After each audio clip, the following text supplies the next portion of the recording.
All right, here's the box of the QK. All right, let's open this up. Okay, looks like we got silver and multicolor back. So we got the keyboard there. We have a what looks like a palm plate, polycarbonate plate, hot swap PCB with some foam. Oh, do I see no flex cuts on that? FR4 plate and aluminum plate. I guess this is confusing to me. Hold on, I want to see the PCB before we even open up this keyboard. It does have flex cuts. Does it? Oh, I see. Yeah, you're right, it does. It's hard to see in this packaging here. Oh yeah, there's flex cuts on this. What's this? Is this for Bluetooth? Was there a Bluetooth module with this? It's wireless as well? Oh, cool. Does this PCB have a battery slot? Because I'm using London fog switches, I'm considering polycarbonate or FR4. But let's actually take a look at the keyboard too. But there is flex cuts on this PCB. I guess this is more like a Owl Labs QK thing. I'm whatever with it. I'm on this notion right now where I'm just so over flex cuts. Okay, here's what they said. Basically, people were complaining about flex cuts, it looks like. And they said, basically, when the PCB has flex cuts, users can tape it up to eliminate the sound leak. And if the PCB was too thin for their preferences, Tape Mod can pretty much, I think they worded it wrong, but make it thicker. If we take the no cut and thick cut PCB, one can't make the flex on their own. It's a must to keep the potential for mods rather than a certain style in this price range. I don't know if I agree with that. I guess I understand it because some people might want something that's a little bit more flexy. But I mean, like, I don't know. How do you guys feel? Like, do you guys like having the option of flex cuts and then taping it up? I prefer no flex cuts. I hate flex cuts. I mean, kinda, but not a strong argument. I wish they just sold both types of PCBs. I can understand why they wouldn't sell both type of PCBs, because I mean, like, realistically, that's just another SKU, another thing. Side profile's pretty nice. Pretty standard box on wedge type thing. Let's do polycarbonate today. What else do we got in here? Cables, stabilizers. Oh my god, there's so much stuff in here. I think these are badges. These are kind of cool. Is this like a Bluetooth receiver thing? Wait, is there a battery in this already? We got some gaskets, some feet, pre-installed. Oh, okay. What weight finish are you working with today? It looks like we got the multicolored one, which I'm okay with. I don't love multicolored stuff. It looks okay. We'll take off the protective film afterwards. And we got some different like badges for the back too. Oh wait, what plate are we doing? You know what? I'm doing aluminum plate. I know you guys voted on something, but just for, yeah, let's do alu because, yeah, perfect. You guys are on the same page as me. Just because I want to see how this sounds with tape and without tape. Why not plateless? I don't know if I'd want to do hot swap plateless. I'm still not 100% confident in hot swap plateless. I think that if it was a solderable PCB, I'd consider it, but I'm not 100% confident. I think Maker Keyboards did a whole thing with a hot swap. Yeah, I think I covered it. That was okay, like it was not too bad, but I'm not 100% sold myself. Well, it's kind of, I like this. The little on and off button through this. This is almost seems like it's gonna be impossible to click though. So you might need to use some sort of,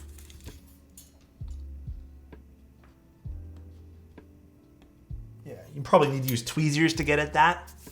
All right, London fog switches that they sent over. These switches are pretty good though.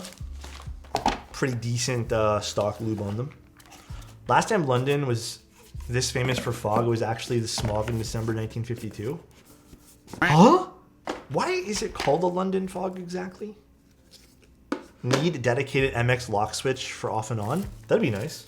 That'd be kind of cool.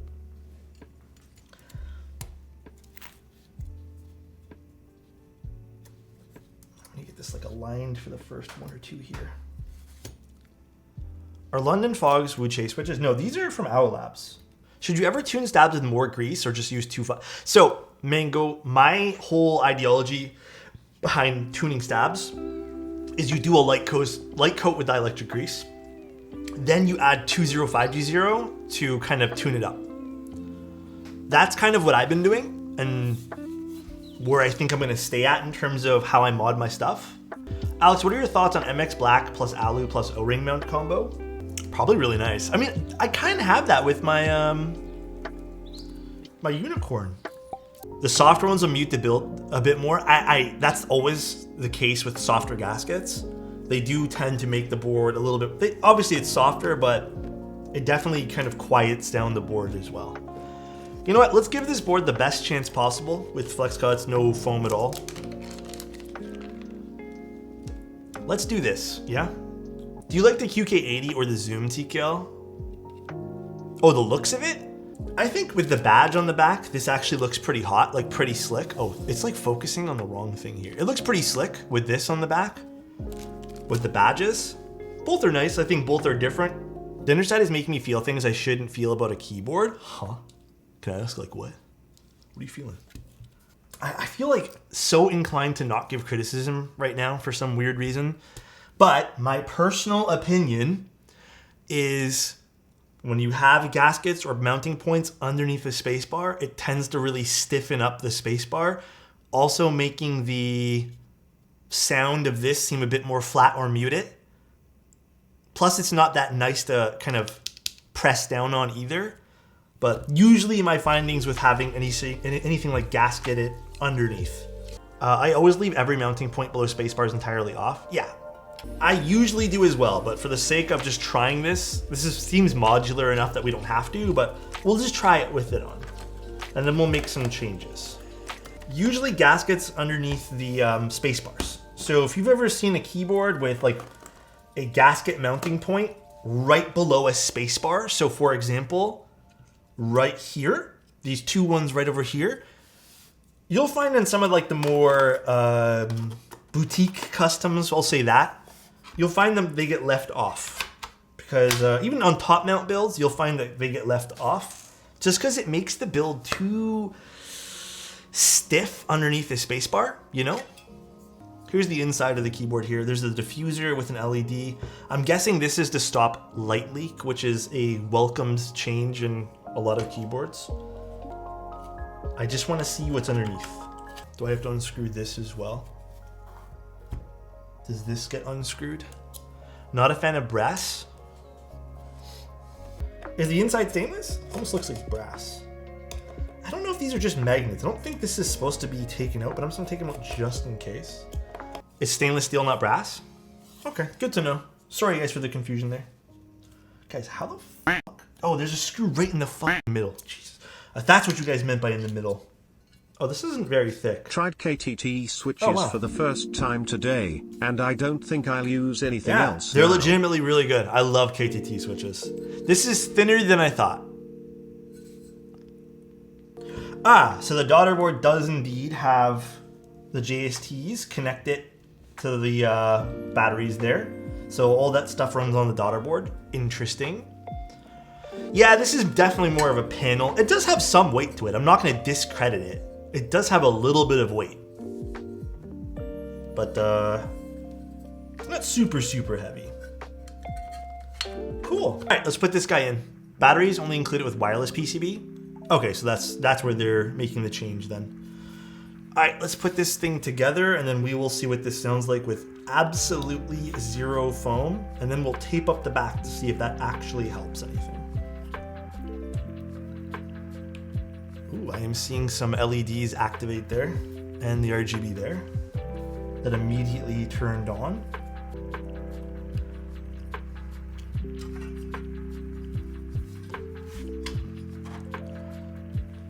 Screw it all back together and then we'll make some decisions here on what we do next.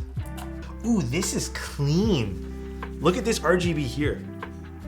Look how smooth that gradient is. Bro, why does this gotta be ISO, man? Nothing against ISO, I just don't really want ISO. That is one smooth ass gradient. That's super smooth. What keycap set do I want to use? I'm picking today. I'm picking Dandy. I'm picking Dandy, guys. Jim Craig Greg, no balls. Dandy will look nice on this. It'll look cute. Wait, does Dandy have an ISO? Never mind, it's right here. We're good, we're good, we're good, we're good, we're good, we're good. Oh, so it's built. We didn't put the little thingy here on, and I will remove this piece of tape now.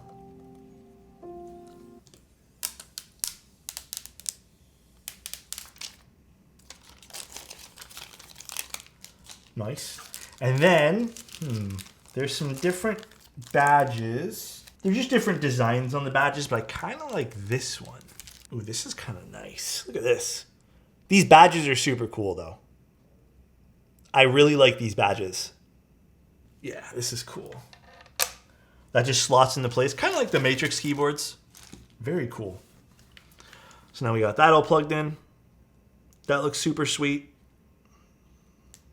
It's just magnetic, so I think you just kind of get your fingers in there and you just pull it off.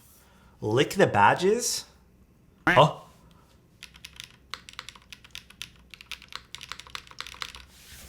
right.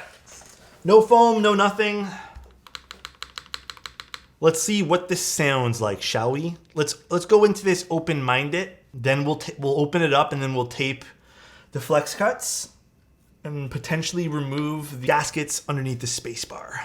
Okay, let's see, side cam. So here we go. We're using London fog switches, which already came lubed. I did confirm they're pretty good for pre-lube switches. So let's see what this sounds like now.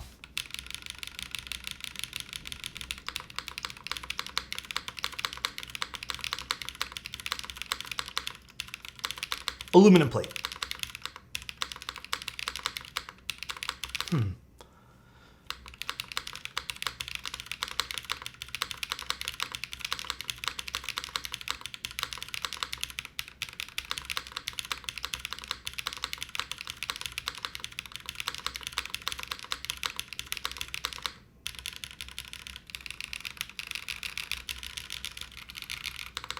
Spacebar is actually not bad.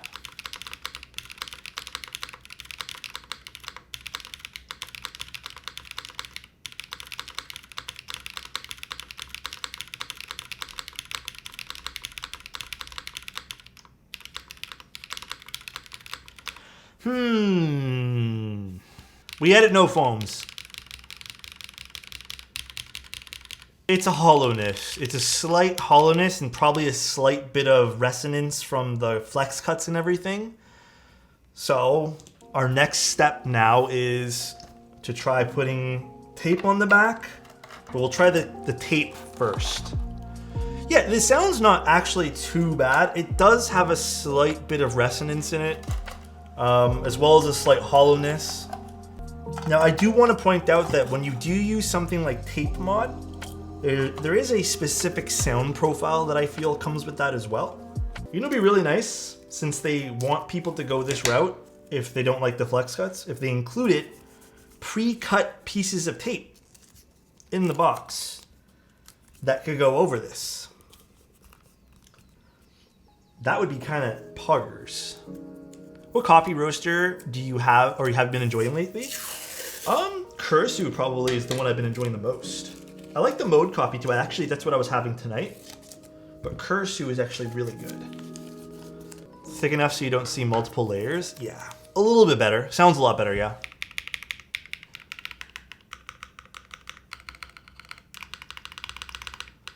The spacebar, now that we've removed the gasket on it, look at that. Still not my favorite thing in the world.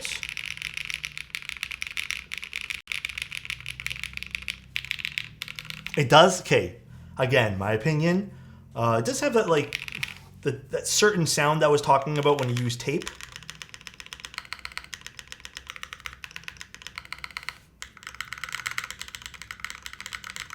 I don't love the bottom row.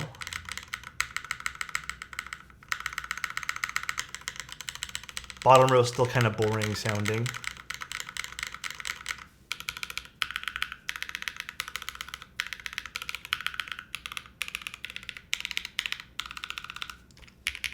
The alphas sound pretty good now, though.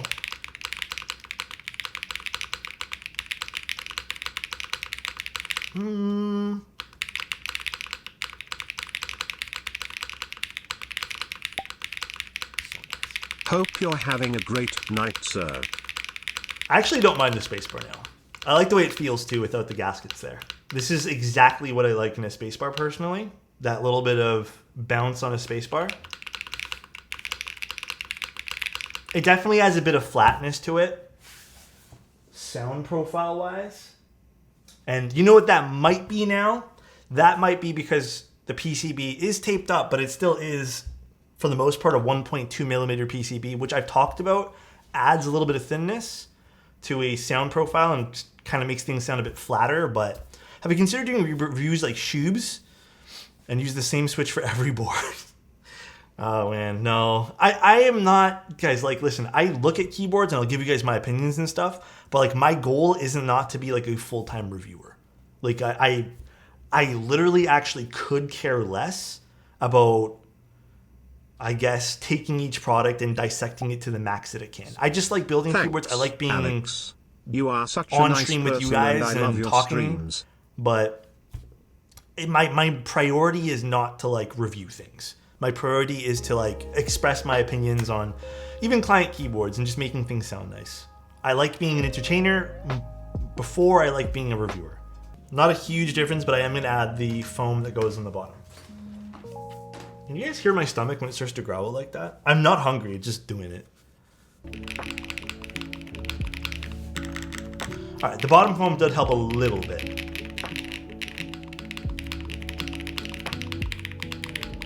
It got rid of the some of the metallic noise, not all of it.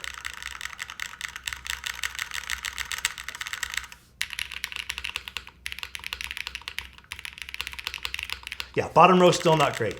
No saving that, I don't think.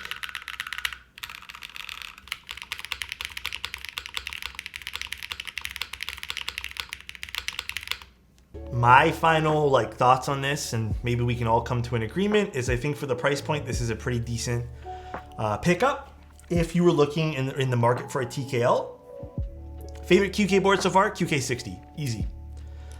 I mean, I still think this keyboard here is fantastic for its price point. I will probably prefer end up switching the mid plate foam and taking off the tape.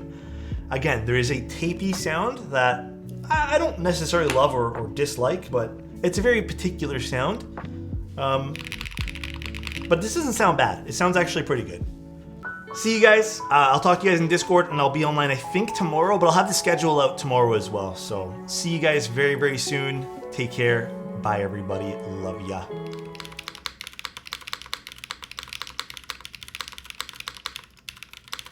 Aluminum plate.